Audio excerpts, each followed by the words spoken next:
Update ko lang po sa lahat po ng mga pauwi ng papuntang Bicol, Lopez, Calawag.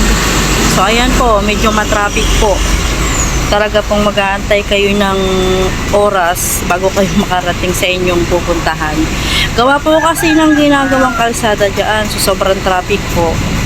Pasensyahan po talagang pag-aantay, tsaga-tsaga lang. Ayun na nga po, meron na nga po pulis kasi minsan po nag-overflow sila, nagkakabulbuho, lalong tumatagal at humahaba ang traffic.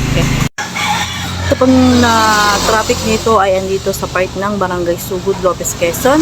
Ganon din po sa may San Vicente, Cumaca, Quezon. Meron din po nung ginagawang kalsada. Yun po ang dahilan kung bakit po nagta-traffic dito. At umaabot po ang traffic mula dito hanggang Lopez, and then mula rin dito papuntang Cumaca, Quezon. So ibig sabihin po ang haba na talaga ng traffic. So sobrang stress po ang mag-antay at talagang uubos kayo ng ilang oras bago po kayo makarating.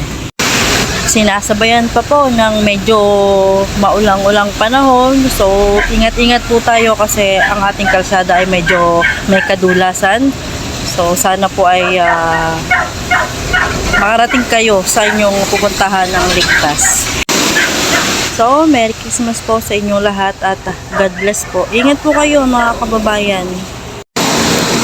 Salamat sa ating kapulisan na matyagang nagbabantay kahit medyo ang panahon ay maulan.